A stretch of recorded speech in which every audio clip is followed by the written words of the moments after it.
Praise the Lord.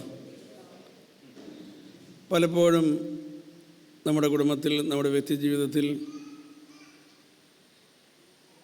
നമ്മുടെ കുടുംബാംഗങ്ങളിൽ നിന്നോ ഒക്കെ,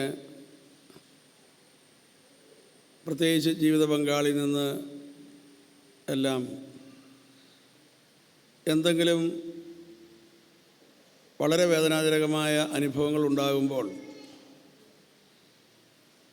നമ്മൾ ആദ്യം വിചാരിക്കും, ദൈവമേ, ഇതൊന്നും മറക്കാൻ സാധിച്ചിരുന്നെങ്കിൽ എന്ന്. അത് തലയിലിങ്ങനെ ശക്തമായി ഉദിച്ചു നിൽക്കുന്നത് കൊണ്ട് നമുക്ക് മിണ്ടാൻ പറ്റുന്നില്ല, ജീവിത പങ്കാളിയോട് സംസാരിക്കാൻ പറ്റുന്നില്ല. നമ്മൾ ആഗ്രഹിക്കും, ഇതെങ്ങനെയെങ്കിലും ഒന്ന് മറക്കാൻ കഴിഞ്ഞിരുന്നെങ്കിൽ എന്ന്. എന്നാൽ മറക്കുന്ന കാര്യത്തെക്കുറിച്ച് പറയുകയാണെങ്കിൽ, പുരുഷന്മാർക്ക് മറക്കാനായിട്ട് വളരെ എളുപ്പമാണ് എന്നാണ് പറയുക. അതിന് കാരണം പറയുന്നത്, ഒരാൺകുട്ടി ഈ ഭൂമിയിലേക്ക് പിറക്കുമ്പോൾ നമ്മുടെ തലയുടെ ലെഫ്റ്റും റൈറ്റും തമ്മിൽ ബന്ധിപ്പിക്കുന്ന കോർപ്പസ് കൊളോസം എന്ന് പറഞ്ഞ ടണല് അതുവഴി ചുരുങ്ങുന്നു. അതുകൊണ്ട് പുരുഷന്മാരുടെ തലയുടെ പ്രത്യേകത, ഒന്നിലെ ലെഫ്റ്റ് അല്ലെങ്കിൽ റൈറ്റ്, ഇതിലേതെങ്കിലും ഒരു വശമായിരിക്കും സജീവമായി പ്രവർത്തിക്കുക. അത് പ്രവർത്തിക്കുമ്പോൾ മറ്റേ വശം റെസ്റ്റിലാണ്. അതുകൊണ്ടാണ് പുരുഷന്മാർക്ക് മറക്കാനായിട്ട് വളരെ എളുപ്പമാണ്. സാധാരണ പുരുഷന്മാർ എങ്ങനെയാണ് മറക്കുക? അവരേതെങ്കിലും ജോലിയിൽ ഏർപ്പെടുമ്പോൾ അവർക്ക് മറക്കാൻ സാധിക്കും. അവർ ആ രംഗത്ത് നിന്ന് കുറച്ച് നേരത്തേക്ക് മാറി നിൽക്കുന്നു, ഒന്ന് കൂട്ടുകൂടുന്നു, ക്ലബിൽ പോകുന്നു, പുറത്തിറങ്ങി നടക്കുന്നു, വേറെ ഏതെങ്കിലും കാര്യങ്ങളിൽ വ്യാപൃതനായി തീരുന്നു. അപ്പോൾ അവർക്ക് മറക്കാൻ സാധിക്കും. എന്നാൽ സ്ത്രീകളെ സംബന്ധിച്ച് പറയുകയാണെങ്കിൽ, അവരുടെ തലയുടെ ലെഫ്റ്റും റൈറ്റും ഒരുപോലെ പ്രവർത്തിക്കുന്നു. അതുകൊണ്ട് അവർ അങ്ങോട്ടും ഇങ്ങോട്ടും മാറി നിന്നതുകൊണ്ടോ ഏതെങ്കിലും ജോലിയിൽ ഏർപ്പെട്ടതുകൊണ്ടോ ഒന്നും അവർക്ക് അങ്ങനെയൊന്നും മറക്കാൻ പറ്റുകയില്ല. അപ്പോൾ വളരെ പ്രധാനപ്പെട്ട ഒരു ചോദ്യം, അവരുടെ ജീവിതത്തിലുണ്ടാകുന്ന പ്രശ്നങ്ങൾ പിന്നെ അവരെങ്ങനെ കൈകാര്യം ചെയ്യും എന്നതാണ്. അവരുടെ ജീവിതത്തിലുണ്ടാകുന്ന പ്രശ്നങ്ങളെ കൈകാര്യം ചെയ്യുവാൻ അവർക്ക് ഒരേ ഒരു മാർഗമേ ഉള്ളൂ. അവരെ മനസ്സിലാക്കുന്ന ആരോടെങ്കിലും തുറന്ന് പറയുക എന്നതാണ് അവർക്കുള്ള ഏക മാർഗം. അതുകൊണ്ട് അവരെപ്പോഴും ഇങ്ങനെ തുറന്ന് പറഞ്ഞുകൊണ്ടിരിക്കും. കാരണം അങ്ങനെ പറയുന്നത്, ഒരു വിധത്തിൽ പറഞ്ഞാൽ അവർക്ക് തന്നെ സൗഖ്യം കൊടുക്കുകയാണ്. അങ്ങനെ മാത്രമേ അവർക്ക് അവരുടെ പ്രശ്നങ്ങളെ നേരിടുവാനായിട്ട് സാധിക്കുകയുള്ളൂ. അപ്പോൾ അതുകൊണ്ട് പലപ്പോഴും സ്ത്രീകൾ അവർ പഴയ കാര്യങ്ങൾ വീണ്ടും വീണ്ടും പറയും. അങ്ങനെ പറയുന്നത് ഒരിക്കലും ഭർത്താവിനെ കുറ്റപ്പെടുത്താൻ വേണ്ടിയിട്ടല്ല. അവരെ സംബന്ധിച്ചിടത്തോളം അങ്ങനെ ഷെയർ ചെയ്താണ് അവർക്ക് അവരുടെ മനസ്സിനെ ശാന്തതയിലേക്ക് കൊണ്ടുവരാനായിട്ട് സാധിക്കുകയുള്ളൂ. ബയോളജിക്കലായിട്ട് ദൈവം അങ്ങനെ ഒരു സിസ്റ്റമാണ് അവരിൽ വെച്ചിരിക്കുന്നത്. അതുകൊണ്ട് അവർക്ക് എന്തെങ്കിലും പ്രയാസമോ വിഷമതയോ ഉണ്ടായാൽ അവർക്കത് പറയാതെ അവർക്ക് ആ പ്രശ്നത്തിൽ നിന്ന് മോചനം പ്രാപിക്കാനായിട്ട് സാധിക്കുകയില്ല. അതുകൊണ്ട് അങ്ങനെയായിരിക്കെ ഒരു ഭർത്താവ് മനസ്സിലാക്കേണ്ടിയിരിക്കുന്നു, ഞാൻ എൻ്റെ ഭാര്യയെ കേൾക്കുവാൻ ബോധപൂർവം കുടുംബത്തിൽ സമയം മാറ്റിവെക്കുന്നില്ല എങ്കിൽ നമ്മുടെ കുടുംബം ഒരു നരകമായി മാറും. നീ എത്ര വിശുദ്ധനാണ് എങ്കിൽ പോലും, നീ എത്ര നല്ല മനുഷ്യനാണ് എങ്കിൽ പോലും, നീ ഭാര്യയെ കേൾക്കുവാനായിട്ട് നിൻ്റെ കുടുംബത്തിൽ സമയം മാറ്റിവെക്കുന്നില്ല എങ്കിൽ നിൻ്റെ കുടുംബം ഒരു നരകമായി മാറും. എല്ലാ പുരുഷന്മാർക്കും തന്നെ അറിയാം ഭാര്യയെ കേൾക്കേണ്ടതാണ് എന്ന കാര്യം. പക്ഷേ പലപ്പോഴും പുരുഷന്മാർ അങ്ങനെയോട് കേൾക്കാനായിട്ട് ഇരുന്ന് കൊടുക്കാറില്ല. എന്തുകൊണ്ടാണ് പുരുഷന്മാർ ഭാര്യയെ കേൾക്കാൻ പലപ്പോഴും മനസ്സ് കാണിക്കാത്തത് എന്ന് ചോദിച്ചാൽ അതിന് പല കാരണങ്ങൾ പറയാറുണ്ട്. ഒരു കാരണം ഇതാണ്, സ്ത്രീകൾ സംസാരിക്കുമ്പോൾ അവർ ഒരു പ്രശ്നം പറഞ്ഞ് ആരംഭിക്കുന്നു, പിന്നെ പറയുന്നത് ആ പ്രശ്നവുമായി ബന്ധമൊന്നുമില്ല, പറഞ്ഞ് അവസാനിപ്പിക്കുന്നത് ഇതൊന്നുമല്ലാത്ത വേറൊരു കാര്യം പറഞ്ഞായിരിക്കും അവസാനിപ്പിക്കുക. അപ്പോൾ ഈ കണക്ഷൻ ഇല്ലാത്തതുകൊണ്ട് ആണുങ്ങളുടെ തലയ്ക്ക് അത് കേട്ടിരിക്കാൻ വലിയ ബുദ്ധിമുട്ടാണ്. Praise Lord, hallelujah. കുറച്ച് നേരം കേട്ട് കഴിയുമ്പോഴേക്കും പുരുഷന്മാർ ഇങ്ങനെ പറയും, നിനക്കെന്താ വേണ്ടത്, നീ ഒന്ന് പറഞ്ഞ് അവസാനിപ്പിക്കുക എന്ന് പറയും. Praise Lord, hallelujah. കാരണം ഈ കണക്ഷൻ ഇല്ലാത്തതുകൊണ്ട് ഇവളെന്താ പറയുന്നത് അതങ്ങോട്ട് കേട്ടിരിക്കാനായിട്ട് വളരെ ബുദ്ധിമുട്ടാണ്. നിനക്കെന്താ പറയാനുള്ളത്, നീ ഒന്ന് പറഞ്ഞ് അവസാനിപ്പിക്കൂ എന്ന് ഭർത്താവ് പറഞ്ഞു കഴിയുമ്പോൾ വീണ്ടും അവൾ പറഞ്ഞു തന്നെ വീണ്ടും തുടങ്ങുക, വീണ്ടും ആരംഭത്തിൽ നിന്ന് വീണ്ടും ആരംഭിക്കുകയായി. Praise Lord. കാരണം അവളെ സംബന്ധിച്ചിടത്തോളം ഷെയറിംഗ് ആണ് ഏറ്റവും പ്രധാനപ്പെട്ടത്. Hallelujah, hallelujah. പക്ഷേ ഭർത്താക്കന്മാർ മനസ്സിലാക്കേണ്ടതായിട്ടുണ്ട്, കണക്ഷൻ ഉണ്ടെങ്കിലും ഇല്ലെങ്കിലും ഒക്കെ നമ്മുടെ കുടുംബം നരകമാകാതിരിക്കണമോ നമ്മൾ ഭാര്യയെ കേട്ടേ പറ്റുകയുള്ളൂ. Hallelujah, hallelujah, hallelujah, hallelujah. ഭർത്താവ് ഭാര്യയെ കേൾക്കാത്തതിൻ്റെ മറ്റൊരു കാരണം, അടിസ്ഥാനപരമായ ഒരു കാരണം പറയുന്നത്, പുരുഷന്മാരുടെ തല എപ്പോഴും ഒരു പ്രോബ്ലം കേട്ട് കഴിഞ്ഞാൽ അതിനൊരു സൊല്യൂഷൻ ആലോചിക്കുന്ന തലയാണ്. ഇപ്പോൾ ഒരു പ്രോബ്ലം പറഞ്ഞു കഴിഞ്ഞാൽ ഉടനെ അതിനെന്താണ് ഒരു സൊല്യൂഷൻ, അങ്ങനെ സൊല്യൂഷൻ കൊടുക്കുക എന്നതാണ്, ആ രീതിയിലാണ് പുരുഷന്മാർ ചിന്തിക്കുക. അപ്പോൾ ഭാര്യ ഒരു പ്രോബ്ലം പറയുന്നു, ഉടനെ തന്നെ ഭർത്താവ് അതിനൊരു സൊല്യൂഷൻ പറയുന്നു. അങ്ങനെ സൊല്യൂഷൻ പറയുമ്പോൾ നിങ്ങൾ ശ്രദ്ധിച്ചോ, നമ്മുടെ സൊല്യൂഷനൊന്നും അവർ കേൾക്കാനിരിക്കാറില്ല. Praise lord. നീ സൊല്യൂഷൻ പറഞ്ഞ് അവസാനിപ്പിക്കുന്നതിന് മുമ്പ് അവൾ വേറൊരു പ്രോബ്ലം പറയും. Praise Lord, hallelujah. ഇനി നീ അതിനും ഒരു സൊല്യൂഷൻ പറഞ്ഞു കഴിഞ്ഞാൽ ഉടനെ അവൾ ഒരു സൊല്യൂഷൻ ഇല്ലാത്തൊരു കാര്യം എടുത്തിട്ടേക്കും, ദേ കിടക്കുന്നു, പിന്നെ ഒന്നും പറയാൻ പറ്റുകയില്ല.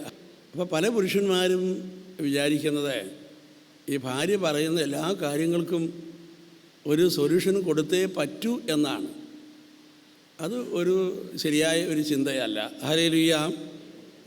കാരണം അവൾ പറയുന്നത് അതൊരു ഷെയറിംഗ് ആണ്. അവൾക്ക് വേണ്ടത് അവളെ കേൾക്കണം എന്ന കാര്യമാണ്. നമ്മുടെ സൊല്യൂഷനേക്കാൾ പ്രധാനപ്പെട്ടത് അവളെ കേൾക്കുക എന്ന കാര്യമാണ്. അപ്പോൾ ചില പുരുഷന്മാർ ഇങ്ങനെ ചിന്തിക്കുന്നു, ഇവൾ പറയുന്ന കാര്യങ്ങൾക്കൊന്നും എനിക്ക് ഒരു സൊല്യൂഷനും കൊടുക്കാൻ പറ്റുകയില്ല, അതുകൊണ്ട് അവളെ കേൾക്കാതെ മാറി നടക്കുന്ന പുരുഷന്മാരുണ്ട്. കാരണം അവരുടെ വിചാരം ഭാര്യ പറയുന്ന എല്ലാ കാര്യത്തിനും ഒരു സൊല്യൂഷൻ കൊടുത്തേ പറ്റൂ എന്നാണ്. ഹല്ലേലൂയ. അത് ഒരു ശരിയായ കാഴ്ചപ്പാടല്ല. അപ്പോൾ അങ്ങനെ ചിന്തിക്കുന്ന ചില പുരുഷന്മാരെ, ഭാര്യ എന്തെങ്കിലും ഒരു പ്രശ്നം പറഞ്ഞു, അവൾ പ്രശ്നവും പറഞ്ഞ ശേഷം കിടന്നുറങ്ങുന്നു, ഇവൻ രാത്രി എന്ന് സൊല്യൂഷൻ ആലോചിക്കുകയാണ്. അവൾ അങ്ങനെ പറഞ്ഞു, ഞാൻ എന്തു ചെയ്യും, അങ്ങനെ പറഞ്ഞ് വിഷമിച്ചിങ്ങനെ നടക്കുകയാണ്. അങ്ങനെ ചില ശുദ്ധരായ ഭർത്താക്കന്മാർ ഭാര്യ പറയുന്ന കാര്യത്തിനൊക്കെ സൊല്യൂഷൻ കൊടുക്കാൻ പറ്റുന്നില്ലല്ലോ എന്നോർത്ത് അങ്ങനെ ആലോചിച്ച് വിഷമിച്ച് ചിലർ മെൻ്റൽ ഹോസ്പിറ്റലിൽ വരെ അഡ്മിറ്റ് ആയിട്ടുണ്ടെന്നാണ് പറയുന്നത്. അപ്പോൾ സഹോദരങ്ങളെ, ഏറ്റവും പ്രധാനപ്പെട്ട കാര്യം ഭാര്യയെ കേൾക്കുക എന്ന കാര്യമാണ്. സൊല്യൂഷൻ ഉണ്ടെങ്കിലും ഇല്ലെങ്കിലും നമ്മുടെ കുടുംബം നരകമാകാതിരിക്കണമെങ്കിൽ നമ്മൾ ഭാര്യയെ കേട്ടേ പറ്റൂ. ഞാൻ ഈ കാര്യങ്ങൾ ഒന്നുകൂടി ആഴത്തിൽ മനസ്സിലാക്കാൻ വേണ്ടി ഒരു സംഭവം ഷെയർ ചെയ്യാനായിട്ട് ആഗ്രഹിക്കുകയാണ്. ഒരിക്കൽ ഒരു സ്ത്രീയെ ഭർത്താവുമായി പിണങ്ങി അവൾ ഡിവൈൻ ധ്യാന കേന്ദ്രത്തിൽ വന്ന് 2 വർഷക്കാലത്തോളം അവിടെ നിന്നു. അതിനിടയിൽ അവളുടെ ഭർത്താവിൻ്റെ വികാരിയച്ഛൻ ഈ ഭർത്താവിനെ മീറ്റ് ചെയ്യുകയും അദ്ദേഹത്തെ ഉപദേശിക്കുകയും അങ്ങനെ ഒരു ധ്യാനമന്ദിരത്തിൽ കൊണ്ടുപോയി ധ്യാനം കൂട്ടിക്കുകയും ചെയ്തു. ആ ധ്യാനം കഴിഞ്ഞപ്പോഴേക്കും പുള്ളിക്കാരൻ മദ്യപാനം നിർത്തി.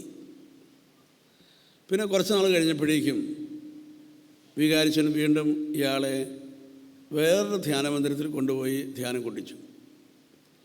ആ ധ്യാനം കഴിഞ്ഞ് ഇയാൾ വന്നു കഴിഞ്ഞപ്പോഴേക്കും ഇയാൾ എല്ലാ ദിവസവും പള്ളിയിൽ വരാൻ തുടങ്ങി. പള്ളിയുടെ ചില കാര്യങ്ങളിലൊക്കെ അദ്ദേഹം വളരെ സജീവമായി പങ്കുചേരാൻ തുടങ്ങി. പ്രാർത്ഥനാ ഗ്രൂപ്പിൽ ചേരാൻ തുടങ്ങി. അങ്ങനെ വളരെ ആക്റ്റീവായിട്ടുള്ള ഒരു വ്യക്തിയായിട്ട് അയാൾ മാറാൻ തുടങ്ങി. അപ്പോൾ വികാരിച്ചിന് മനസ്സിലായി ഇയാൾക്ക് വളരെ കാര്യമായ ഒരു ചേഞ്ച് ഉണ്ടായിട്ടുണ്ട് എന്ന്. അപ്പോൾ വികാരിച്ചൻ ഒരു ദിവസം ഒരു ലെറ്റർ അയാളുടെ കയ്യിൽ കൊടുത്ത് അയാളെ ഡിവൈനിലേക്ക് പറഞ്ഞയച്ചു. അദ്ദേഹം ഡിവൈനിൽ വന്ന് ആ ആഴ്ചത്തെ ധ്യാനം കൂടിയതിന് ശേഷം ധ്യാനം തീർന്നു കഴിഞ്ഞപ്പോൾ ഈ എഴുത്ത് കൊണ്ടുവന്ന് എൻ്റെ കയ്യിൽ തന്നു. ഞാൻ വായിച്ചു നോക്കിയപ്പോൾ അതിനകത്ത് എഴുതിയിരിക്കുന്നത്, ഇദ്ദേഹത്തിൻ്റെ ഭാര്യ നിങ്ങളുടെ ധ്യാനമന്ദിരത്തിലുണ്ട്, അതുകൊണ്ട് ഇവരെ ഒന്ന് കേട്ട് അവരുടെ പ്രശ്നങ്ങൾ ഒന്ന് പരിഹരിക്കണം എന്നാണ് അച്ഛൻ എഴുതിയിരിക്കുന്നത്. ഞാൻ അയാളെയും കൂട്ടിക്കൊണ്ട് എൻ്റെ മുറിയിലേക്ക് പോയി. അയാളുടെ ഭാര്യ ധ്യാനമന്ദിരത്തിലുള്ളത് കൊണ്ട് ഞാൻ ഉടനെ തന്നെ അവളെ വിളിപ്പിച്ചു. 2 പേർക്കും ഇരിക്കുവാനുള്ള സൗകര്യം കൊടുത്തു. ഒരു ചെറിയ പ്രാർത്ഥനയൊക്കെ ഞാൻ ചൊല്ലി. അതിനുശേഷം ഞാൻ ഭർത്താവിനോട് ചോദിച്ചു, എന്താ പറയാനുള്ളത്? അപ്പോൾ അദ്ദേഹം പറഞ്ഞു, എനിക്ക് പ്രത്യേകിച്ചൊന്നും പറയാനില്ല എന്ന്. തുടർന്ന് ഞാൻ ആ സഹോദരിയോട് ചോദിച്ചു, നിനക്ക് എന്താണ് പറയാനുള്ളത്? അപ്പോൾ അവൾ ആലോചിച്ചു, ഏതായാലും എല്ലാം തുറന്നു പറയാനായിട്ട് പറ്റിയൊരവസരമാണ്. അതുകൊണ്ട് അവൾ കുടുംബജീവിതം ആരംഭിച്ച കാലം മുതലുള്ള എല്ലാ കാര്യങ്ങളും എണ്ണിപ്പെറുക്കി പറയാനായിട്ട് തുടങ്ങി. ഞാനിങ്ങനെ ശ്രദ്ധിച്ച് കേട്ടുകൊണ്ടിരിക്കുകയാണ്.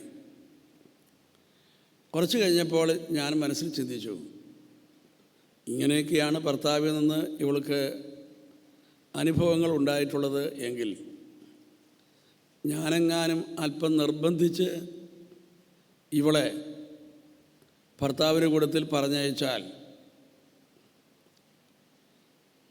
ഇയാളുടെ പഴയ സ്വഭാവം എങ്ങാനും എപ്പോഴെങ്കിലും പൊങ്ങി വന്നാൽ എന്തായിരിക്കും സ്ഥിതി? അതുകൊണ്ട് എന്താണ് ചെയ്യേണ്ടത്? ഇതിനെന്താണ് ഒരു പരിഹാര മാർഗം? ഞാനിങ്ങനെ ആലോചിക്കാൻ തുടങ്ങി. ഞാനിങ്ങനെ ആലോചിച്ചുകൊണ്ടിരിക്കുമ്പോൾ തന്നെ അവൾ എല്ലാം പറഞ്ഞ് അവസാനിപ്പിച്ചു. ഭർത്താവിനൊന്നും പറയാനുമില്ല. അവൾ പറയാനുള്ളതെല്ലാം പറയുകയും ചെയ്തു. പിന്നെ പറയേണ്ട ഏകയാൾ ഞാനാണ്. എനിക്കാണെങ്കിൽ ഒരു സൊല്യൂഷനും കിട്ടുന്നുമില്ല. എന്നാൽ ഞാൻ എന്തെങ്കിലും പറഞ്ഞേ പറ്റൂ. ഏതായാലും ഞാൻ അവളോട് ഇങ്ങനെ പറഞ്ഞു, സഹോദരി, ഏതായാലും ഇങ്ങനെയൊക്കെ സംഭവിച്ചു പോയി, നമുക്കിനി എന്താ ചെയ്യേണ്ടത്? ഞാൻ അങ്ങോട്ട് പന്തിട്ട് കൊടുത്തു. ഉടനെ അവൾ പറയുക, ഇനിയിപ്പോൾ എന്ത് ചെയ്യാനാച്ചാ? കല്യാണം കഴിച്ചു പോയില്ലേ, അതുകൊണ്ട് ഞാൻ എൻ്റെ ചേട്ടായിയുടെ കൂട്ടത്തിൽ പോവുകയെന്ന്. പ്രിയപ്പെട്ടവരെ, ഞാനിനി പറയാൻ പോകുന്ന വാചകം വളരെ വളരെ പ്രധാനപ്പെട്ടതാണ്. ഒരു സ്ത്രീ അവളുടെ ജീവിതത്തിലെ പ്രയാസങ്ങളും വിഷമതകളുമെല്ലാം അവളെ മനസ്സിലാക്കുന്ന ഒരു വ്യക്തിയോട് അവൾക്ക് തന്നെ കേൾക്കാൻ കഴിയത്തക്കവണ്ണം സ്വരത്തിൽ അവൾ പങ്കുവയ്ക്കുമ്പോൾ അവളുടെ നിരവധിയായ പ്രശ്നങ്ങൾക്ക് അവൾക്ക് തന്നെ ഉത്തരം കിട്ടുന്നു. വേറെ ആരും ഉത്തരം ഉണ്ടാക്കി കൊടുക്കേണ്ട കാര്യമില്ല. അവളുടെ തലയിലൂടെ കടന്നു പോകുന്ന ചിന്തകൾ, അവളെ മനസ്സിലാക്കുന്ന ഒരു വ്യക്തിയോട് അവൾ തുറന്ന് സംസാരിക്കുമ്പോൾ അവൾക്ക് തന്നെ അവളുടെ നിരവധിയായ പ്രശ്നങ്ങൾക്ക് ഉത്തരം കിട്ടുന്നു. ദൈവം അങ്ങനെയാണ് ഒരു സംവിധാനം ചെയ്തു വച്ചിരിക്കുന്നത്. ഹല്ലേലൂയ. അങ്ങനെയാണെങ്കിൽ ഭർത്താക്കന്മാർ ഒന്ന് ചിന്തിക്കുക, ഭാര്യയെ കേൾക്കുന്നത് നല്ലതാണോ? Praise the Lord. ഈ ഒരൊറ്റ കാരണം കൊണ്ട് തന്നെ പല കുടുംബങ്ങളിലും ഒത്തിരി പ്രശ്നങ്ങൾ ഉണ്ടാകുന്നുണ്ട്. അതുകൊണ്ട് തന്നെ ഒരു ഭർത്താവിന് തൻ്റെ ഭാര്യയോട് ചെയ്യേണ്ട അടിസ്ഥാനപരമായ ഒരു നീതിയാണ് അവളെ കേൾക്കുക എന്ന കാര്യം. അപ്പോൾ അതിനു വേണ്ടി അല്പം സമയം മാറ്റിവെച്ചേ പറ്റുകയുള്ളൂ. ഒരിക്കൽ വിവാഹിതനായ ഒരു സഹോദരന് വിവാഹം കഴിഞ്ഞിട്ട് ഏതാണ്ട് 2 മാസമേ കഴിഞ്ഞുള്ളൂ. അദ്ദേഹം ഫോണിലൂടെ എന്നോട് സംസാരിക്കുമ്പോൾ അദ്ദേഹം എന്നോട് ചോദിച്ചു, എങ്ങനെയാ വെച്ചാൽ ഈ സ്നേഹിക്കുക എന്ന് പറഞ്ഞാൽ എന്താ? അദ്ദേഹം എന്നോട് ചോദിക്കുകയാണ്. ഹല്ലേലൂയ. അപ്പോൾ ഞാൻ ഇടയ്ക്ക് ഏതോ ഒരു പുസ്തകമോ ഒരു ലേഖനമോ വായിച്ച ഒരു അറിവ് എൻ്റെ ഉള്ളിലുള്ളത് കൊണ്ട് ഞാൻ അദ്ദേഹത്തോട് പറഞ്ഞു, സ്നേഹിക്കുക എന്ന് പറഞ്ഞാൽ സമയം കൊടുക്കുക എന്നാണ് എൻ്റെ അർത്ഥം. നീ എന്തുമാത്രം സമയം കൊടുക്കുന്നു, അതാണ് നിൻ്റെ സ്നേഹത്തിൻ്റെ അടയാളം. സ്നേഹിക്കുക എന്ന് പറഞ്ഞാൽ സമയം കൊടുക്കുക എന്ന് നമ്മൾ വ്യാഖ്യാനിച്ചാൽ, മനസ്സിലാക്കിയാൽ നമുക്ക് നമ്മുടെ കുടുംബജീവിതത്തിൽ ഒത്തിരി വ്യത്യാസങ്ങൾ സൃഷ്ടിക്കുവാനായിട്ട് കഴിയും. ഇപ്പോൾ ഒരു സ്ത്രീയെ സംബന്ധിച്ചിടത്തോളം അവൾക്ക് ഒരു ശ്വാസോച്ഛ്വാസം പോലെ തന്നെ ആവശ്യമായ അവളുടെ മാനസികമായ സ്വസ്ഥതയ്ക്കും എല്ലാം ആവശ്യമായ ഒരു ഘടകമാണ് ഷെയർ ചെയ്യുവാനുള്ള അവളുടെ അവകാശം. ഇപ്പോൾ ഒരു പെൺകുട്ടി വളർന്നു വരുന്നു. കുടുംബത്തിൽ അപ്പൻ വളരെ കോപ സ്വഭാവക്കാരനാണ്. അതുകൊണ്ട് തന്നെ അമ്മയും വളരെ കോപ സ്വഭാവമുള്ളവളാണ്. അപ്പോൾ അങ്ങനെയുള്ളൊരു കുടുംബത്തിൽ ഒരു പെൺകുട്ടി വളർന്നു വരുമ്പോൾ അവൾക്ക് അവളുടെ ഷെയർ ചെയ്യാനുള്ള പല അവളുടെ ആഗ്രഹങ്ങളും സന്ദർഭങ്ങളും അടിച്ചമർത്തപ്പെടുന്നു. അവൾക്ക് ഷെയർ ചെയ്യുവാനായിട്ട് ഭയം വരുന്നു. അങ്ങനെ അടിച്ചമർത്തപ്പെടുന്ന ഒരു മനസ്സ്, അങ്ങനെ ഭയമുള്ളൊരു മനസ്സ്, അതാണ് ആ പെൺകുട്ടിയിൽ രൂപം കൊള്ളുന്നതെങ്കിൽ പിന്നെ അവളിലുണ്ടാകുന്ന രീതി ഒരു വ്യത്യാസപ്പെട്ടതാണ്. അതായത് പിന്നെ അവൾ ഷെയർ ചെയ്യുന്ന പെൺകുട്ടിയല്ല, മൂഡ് ചേഞ്ച് ചെയ്തുകൊണ്ടിരിക്കുന്ന പെൺകുട്ടിയാണ്. മൂഡ് ചേഞ്ച് ചെയ്തുകൊണ്ടിരിക്കുന്ന പെൺകുട്ടി എന്ന് പറയുന്നത് എന്താണ്? എന്തെങ്കിലും പ്രയാസമുണ്ടായാൽ പറയുകയില്ല, മുഖമെല്ലാം വീർപ്പിച്ച് ചിലപ്പോൾ ഭക്ഷണം കഴിക്കാതെ മാറി നിൽക്കുന്നു. എന്താണ് എന്ന് ആരെല്ലാം പുറകെ നടന്ന് ചോദിച്ചാലും പറയുകയില്ല. അങ്ങനെ കുറച്ച് സമയം ഇങ്ങനെ മൂഡ് ചേഞ്ച് ചെയ്ത് നടക്കും. കുറച്ച് കഴിയുമ്പോഴേക്കും വീണ്ടും സാധാരണ ലെവലിലേക്ക് വരുന്നു. കുറച്ച് സമയമെടുക്കുന്നത് മാത്രം. വീണ്ടും എന്തെങ്കിലും പ്രയാസം ഉണ്ടാകുമ്പോൾ ഇതുപോലെ തന്നെ മൂഡ് ചേഞ്ച് ചെയ്യുന്നു, മിണ്ടാതെ നടക്കുന്നു. അപ്പോൾ ഇങ്ങനെ മൂഡ് ചേഞ്ച് ചെയ്യുന്ന ഒരു ക്യാരക്ടർ ഫോം ചെയ്യുന്നു. എന്താണ് എന്ന് പറയുകയില്ല. ഇനി കുറേ കഴിയുമ്പോഴേക്കും അവൾ വിവാഹം ചെയ്ത് ജീവിതം തുടങ്ങുന്നു. അങ്ങനെ തുടങ്ങിക്കഴിയുമ്പോൾ ഭർത്താവും ഒരു ദേഷ്യ സ്വഭാവക്കാരനാണ് എങ്കിൽ അവിടെയും ഈ ക്യാരക്ടർ തന്നെയായിരിക്കും അവൾ പുലർത്തുക. വളരെ പെട്ടെന്ന് ആൾ മൂഡ് ഔട്ടാകുന്നു. എന്താണ് എന്ന് ചോദിച്ചാൽ അവൾ ഒട്ടും പറയുകയില്ല. ചോദിക്കും തോറും മിണ്ടാതെ കുത്തിയിരിക്കുന്നു. ചിലപ്പോൾ ഭക്ഷണം കഴിക്കാതെയൊക്കെ ഇരുന്നത് വരും. ഇങ്ങനെ ഈ മൂഡ് ഔട്ടായ ഈ സ്വഭാവം ഇങ്ങനെ തുടർന്നുകൊണ്ടേയിരിക്കും. അങ്ങനെയുള്ള ഒരു 70% പേര് ഒരു 35-36 വയസ്സൊക്കെ ആയിക്കഴിയുമ്പോൾ അവരിൽ ചിലരെല്ലാം ഡിപ്രഷൻ പേഷ്യൻ്റായിട്ട് മാറുന്നു. അപ്പോൾ ഒരു വ്യക്തിയുടെ ജീവിത പങ്കാളി, ഒരു കുടുംബ നായിക 35-36 വയസ്സൊക്കെ ആയി കഴിയുമ്പോൾ അവൾ ഒരു വിഷാദ രോഗിയായി തീരുക എന്ന് പറയുമ്പോൾ അതെത്ര വേദനാജനകവും ഭയങ്കരവുമാണ് എന്ന് ഓർക്കുക. അപ്പോൾ അതുകൊണ്ട് വളരെയധികം പ്രാധാന്യം ഈ ഒരു കാര്യത്തിൽ ഭർത്താക്കന്മാർ ശ്രദ്ധിക്കേണ്ടതാണ്. എന്തു തന്നെയായാലും ഭാര്യയെ കേൾക്കുവാനുള്ള മനസ്സ് ഉണ്ടാകണം, എങ്കിലേ നമ്മുടെ കുടുംബജീവിതം വിജയിക്കുകയുള്ളൂ. സ്ത്രീകളെ സംബന്ധിച്ചിടത്തോളം അവർക്ക് ഉണ്ടാകുന്ന എല്ലാ അനുഭവങ്ങളും ഭർത്താവിനോട് പറയുവാൻ അവൾ ആഗ്രഹിക്കുന്നു. ഓരോ ദിവസവും ഉണ്ടാകുന്ന എല്ലാ കാര്യങ്ങളും തുറന്നു പറയാൻ അവൾ ആഗ്രഹിക്കുന്നു. വൈകുന്നേരമാകുമ്പോഴേക്കും ഭർത്താവ് ജോലിയെല്ലാം കഴിഞ്ഞ് വരുമ്പോഴോ ഇന്ന് കുറേ കാര്യങ്ങളൊക്കെ തുറന്നു പറയണമെന്ന് അവൾ ആഗ്രഹിക്കുന്നു. പക്ഷേ അവൾ ഭർത്താവിലേക്ക് നോക്കുമ്പോൾ ഇന്ന് ഭർത്താവ് വളരെയധികം ടയേർഡായിട്ടാണ് വന്നിരിക്കുന്നത്. അപ്പോൾ അവൾ തന്നെ മനസ്സിലാക്കുന്നു, ഇപ്പോൾ അങ്ങനെ പറയാൻ പറ്റിയ ഒരു അവസ്ഥയിലല്ലല്ലോ, എന്നാൽ പിന്നെ നാളെ പറഞ്ഞു കളയാം. നാളെ പറഞ്ഞു കളയാമെന്ന് അവൾ തീരുമാനിക്കുമ്പോൾ ഇന്ന് പറയാനുള്ള കാര്യങ്ങൾ അവൾ നീക്കിക്കളയുന്നില്ല. അത് നമുക്കിങ്ങനെ സങ്കല്പിക്കാം, തലയുടെ ഏതോ ഒരു ഭാഗത്ത് ഒരു കൊട്ട പോലെ ഒന്നുണ്ടെന്നും അതിൻ്റെ അകത്ത് അവൾ നിക്ഷേപിച്ചിരിക്കുകയാണ്. Praise the Lord. അടുത്ത ദിവസം ഭർത്താവ് വരുമ്പോഴേക്കും പുള്ളിക്കാരൻ എന്തൊരു സുഖമില്ലാത്ത ഒരവസ്ഥയിലാണ് വരുന്നത്. ഇപ്പോൾ പറഞ്ഞാലത് ശരിയായില്ല. അപ്പോൾ അന്ന് പറയാനുള്ളതും ഈ കൊട്ടയ്ക്കകത്ത് നിക്ഷേപിക്കുന്നു. Praise the Lord. ഒരേ സ്ഥലത്ത് തന്നെ അതിങ്ങനെ നിക്ഷേപിക്കുന്നത്. ഹല്ലേലൂയ. അതിനടുത്ത ദിവസം വരുമ്പോഴേക്കും പുള്ളി വളരെ ബിസി ആയിട്ടാണ് വന്നിരിക്കുന്നത്. ഇപ്പോഴും പറയാൻ പറ്റിയ ഒരു സാഹചര്യമല്ലല്ലോ എന്നോർത്ത് അന്ന് പറയാനുള്ളതും ഈ കൊട്ടയ്ക്കകത്ത് ഇങ്ങനെ കിടക്കുകയാണ്.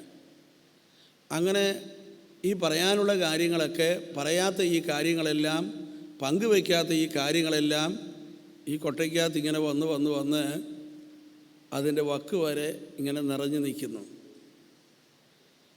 ഇനി എന്തെങ്കിലും ഒരു സംഭവം ഉണ്ടായിക്കഴിഞ്ഞാൽ ഈ കൊട്ട നിറയും. ഹല്ലേലൂയ. അപ്പോഴാണ് വീട്ടിലൊരു ചെറിയ സംഭവം ഉണ്ടായത്. അപ്പോഴേക്കും ഈ കൊട്ട നിറഞ്ഞു. കൊട്ട നിറഞ്ഞു കഴിഞ്ഞാൽ സ്ത്രീകളിൽ ഈ കൊട്ട കവിഞ്ഞൊഴുകുകയല്ല ചെയ്യുക, ഈ കൊട്ട ഉൾപ്പെടെ മറിയുകയാണ് ചെയ്യുക. Praise the Lord. ഒരു ചെറിയ സംഭവമേ ഉണ്ടായുള്ളൂ, അവൾ പെട്ടെന്ന് അങ്ങോട്ട് പൊട്ടിത്തെറിച്ചു. പിന്നെ എന്തൊക്കെയാണ് ഇവൾ പറഞ്ഞതെന്ന് ഒരു പിടുത്തവുമില്ല. ഭർത്താവിൻ്റെ അപ്പൂപ്പനെ വരെ തെറി പറഞ്ഞു. ഹല്ലേലൂയ. പിള്ളേർ തന്നെ വിചാരിക്കും, എന്തൊക്കെയാണ് ഈ അമ്മ പറയുന്നത്, അവർക്ക് തന്നെ പിടുത്തം കിട്ടുന്നില്ല. പല ഭർത്താക്കന്മാരും ഇത്തരം സന്ദർഭങ്ങളിൽ ചിന്തിക്കുകയാണ്, അല്ല ഇവളിങ്ങനെ ചൂടാകാനായിട്ട് ഇവിടെ എന്തുണ്ടായി. ഹല്ലേലൂയ. അങ്ങനെ പറയത്തപ്പോൾ ഗൗരവമായ സംഭവങ്ങളൊന്നും ഉണ്ടായില്ലല്ലോ. പിന്നെ എന്താണ് ഇവൾ ഇങ്ങനെ വിളിച്ചു പറയുന്നത്? ഈ കൊട്ട മറിഞ്ഞതാണെന്ന് പല ഭർത്താക്കന്മാരും മനസ്സിലാക്കുന്നില്ല. ഹല്ലേലൂയ. അത് പറയുന്ന കാര്യങ്ങൾക്ക് ഒരു കണക്ഷനുമില്ല. പഴയതും പുതിയതും എല്ലാം കൂടെ കൂട്ടിച്ചേർത്ത് എല്ലാം കൂടെ കൂടി ഒരുമിച്ച് അവൾക്ക് തന്നെ അറിയാൻ പാടില്ലാത്ത വണ്ണം അവൾ വിളമ്പുകയാണ്. കുറേയെല്ലാം പറഞ്ഞു കഴിഞ്ഞപ്പോഴേക്കും അവൾ ശാന്തമായി കഴിഞ്ഞാൽ അവൾക്ക് തന്നെ നിശ്ചയില്ല എന്തൊക്കെയാണ് പറഞ്ഞതെന്ന്. കുറേ കഴിയുമ്പോൾ ചിലപ്പോൾ ചില ഭാര്യമാർ വളരെ കൂളായിട്ട് ഭർത്താവിനടുക്കൽ ചെന്നിട്ട് പറയും, ഞാൻ വല്ലതും പറഞ്ഞോ എന്ന്. അപ്പോൾ ചില വീടുകളിലെ ഷെയറിങ് എന്ന് പറയുന്നത് വല്ലപ്പോഴും ഇടയ്ക്ക് നടക്കുന്ന ഈ കൊട്ടമറിച്ചിലാണ്. അങ്ങനെ എന്തെങ്കിലും ഒരു സംഭവം ഉണ്ടാകുന്നു, പൊട്ടിത്തെറിക്കുന്നു, അപ്പോൾ കുറേയൊക്കെ വിളിച്ചു പറയുന്നു, അങ്ങനെ ഷെയർ ചെയ്താണ് വലിയ കുഴപ്പമൊന്നും ആ രീതിയിൽ നീങ്ങുന്ന കുടുംബങ്ങളുണ്ട്. ഒന്ന് കൈയടിച്ച് കർത്താവിനെ മഹത്വപ്പെടുത്തുക.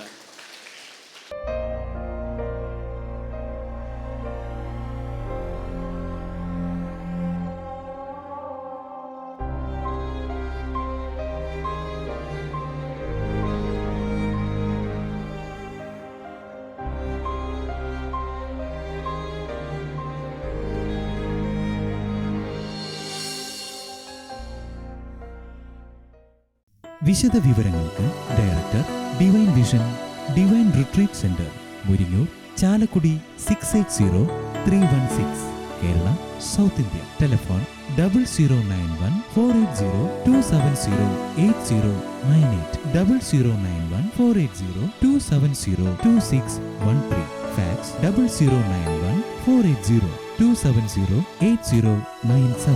Email mail.divinetv@gmail.com. Website www.drcm.org.